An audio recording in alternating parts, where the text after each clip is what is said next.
Hi, good afternoon everyone. So, it's Tiffany Cristal Hermosa. So, the reason why I'm here is to share bakit up until now ginagamit ko yung Sante Barley. So, just to give you a little history about my family, every girl sa family namin is anemic, diagnosed anemic, and then everyone is having hormonal imbalance. Medyo sunerte lang ako. I don't know if it's because bunso ako. So, sa case ko, mas malala yung naging situation because half of my life, by the way, I'm 40, so half of my life, I was overbleeding the moment na nagkaroon ako.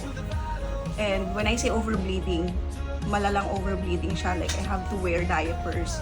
At hindi ako makatayo kasi, as you know, I'm bleeding, right? So, technically, manghihina ka talaga. And then, religiously, nagpapa-OB na ako noon. And there had been a lot of pills kasi syempre iba-iba sila tapos nire-regulate yung flow ko. Iba-ibang pills din yung provide nila. And then suddenly, when I went back, mid-20s, almost 30ish na, ang nangyari kasi, medyo nagpanic ako kasi I'm used to overbleeding and then all of a sudden, hindi na ako nagkakaroon. So syempre, parang nasanay ka nang nagbe-bleed, diba? Tapos hindi ka nagkaroon. So I was like, although yearly naman ako nagpapacheck, I just had to know kung bakit hindi na ako nagkakaroon. Pagbalik ko, explanation ng OB was, hormonal imbalance pa din yung issue. It's just that because of my age down, na-reverse siya. So yung overbleeding, nag-stop. As in, nag-stop. Hindi ako nagkakaroon. Years akong hindi nagkakaroon. I only get to bleed when I'm overworked or if I'm stressed.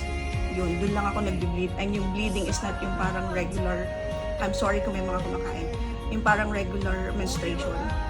It's just spotting. So I know na it's either stress lang ako or pagod ako.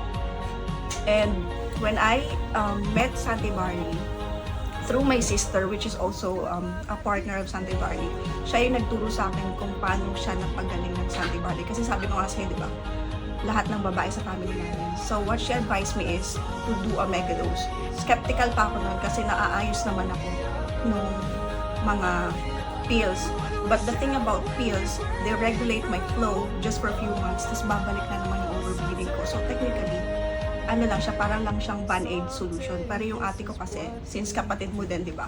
So kahit skeptical ako, I trusted her. And then what she told me was to do the megadose. Megadose, what does it mean? Depende to sa kung paano yung magiging advice sa inyo. But on our case, ito yung nag-work sa amin. Ang megadose na in-advise sa akin is to take Sante Barley juice for 1 week, 6 times a day. And then afterwards, na-reduce, which is 3 times a day naman for 2 weeks. Up until today, daily na lang. And thanks God and thanks to Sante Barley, I'm celebrating it kasi I know that I'm regular na yung flow. So, there you go. I hope my story helps. Especially because I know how common hormonal imbalance is. So, to whoever is having issues like this, you might wanna consider my story kasi sabi ko nga sa inyo, organic siya, diba? So, it might work for you. Definitely, it will work for you. Ang sinasabi kong it might is kung paano lang yung magiging dosage mo. But I'm 100% sure that it will work for you because it already worked with my sister and is currently working with me. So, there. Thank you for listening with my testimony and you have a great day.